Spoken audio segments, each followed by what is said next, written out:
Good morning everyone, সবাইকে শুভ সকাল। তো যারা আমাকে চেনো তারা তো জানোই, আর যারা চেনো না তাদেরকে বলি আমি মঞ্জু। আজকে নতুন আর একটা রান্নার রেসিপি নিয়ে তোমাদের সঙ্গে চলে এসেছি। নতুন তো অবশ্যই নয়, সবাই অল্প বিস্তর ঘরে রান্না করো, তো এটাকে নতুন বলা যাবে না, কিন্তু আমি আমার পদ্ধতি শেয়ার করব। তো তোমরা দেখতে থাকো, সাথে থাকো। দেখো আমি আমার সেই নতুন জায়গায়, নতুন নয় পুরনো জায়গা, যেখানে আমি মাটির হাঁড়ি কুড়ি নিয়ে আমার নতুন রান্নাঘর, সেখানে চলে এসেছি। তো কি কি আমার ইনগ্রিডিয়েন্টস লাগবে সেগুলো তোমাদের একবার দেখিয়ে দিই। কি কি লাগছে একবার দেখে নাও। এখানে দেখো ধনে পাতা, টমেটো, এখানে দই আর নারকেল একসাথে পেস্ট করে রেখেছি। আসলে এই রান্নাটা না সব কিছুই কমন, একটা জিনিস শুধু আনকমন, সেটা হচ্ছে এই দই আর নারকেলটা দিয়ে পেস্ট করে যে মশলাটা রেখেছি এইটা ইউজ করব। তো বাকি যেসব মশলা এখানে রাখা ভীষণই কমন, যেমন এখানে পেঁয়াজ রাখা, হলুদ, নুন, তেল, ওখানে গরম জল, এখানে কিছুটা চিকেন রাখা আছে। বাকিটা তো চিকেনটা অবশ্যই ম্যারিনেট করে রেখেছি, সমস্ত মশলা টশলা দিয়ে যা যা তোমরা দাও সেগুলোই দিয়েছি, এক্সট্রা কিছু না। এর সঙ্গে একটু ব্ল্যাক পেপার, গরম মশলা দেওয়া আছে।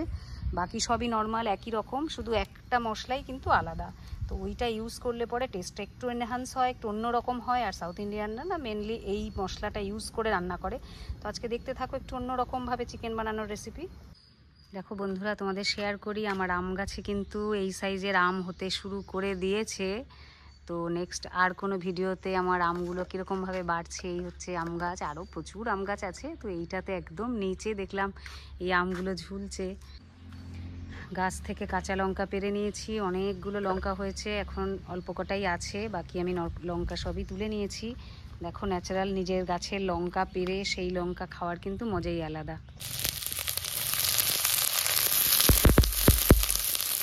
দেখো তেলের মধ্যে, অল্প একটু তেলের মধ্যে পেঁয়াজ, রসুন তো আমি আগেই ম্যারিনেট করে দিয়েছি, তাও একটু এক্সট্রা রসুন দিই, তো শরীরের জন্য ভালো বলে আমি একটু রসুন বেশি ইউজ করি।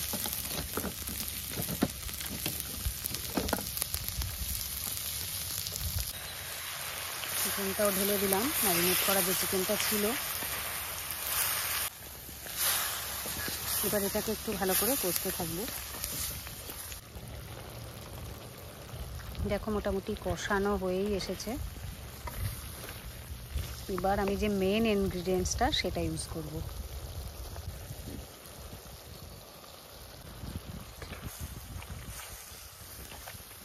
এইটা দিয়ে এবার ভালো করে কষাবো।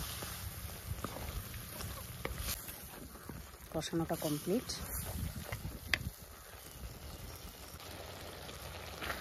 দেখো কষানোটা হয়ে গেছে, একটা গন্ধ ছাড়ছে, যে নারকেল আর দইটা যে মিশে গেছে ভালো করে মশলার সাথে, সেটার একটা গন্ধ কিন্তু বেরোচ্ছে। এবার আমি গরম জলটা দিয়ে দেবো। খুব বেশি জল দেবো না, একটু মাখো মাখোই হবে জিনিসটা।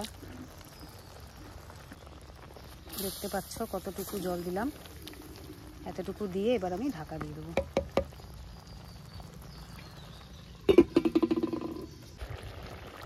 দেখো মোটামুটি আমার ডিশ কিন্তু রেডি। এবার আমি উপর থেকে একটুখানি গরম মশলা, একটু ধনে পাতা দিয়ে দেবো। উপর থেকে একটুখানি গরম মশলা ছড়িয়ে দিলাম, এবার একটু ধনে পাতাও দিয়ে দেবো। এবার বাস নামিয়ে নেব, মোটামুটি রেডি খাওয়ার জন্য। এবার আমি এটা নামিয়ে নেব। ডিশ কিন্তু একদম রেডি, দেখতেই পাচ্ছ একদম রেডি আমার চিকেন চিকনারু।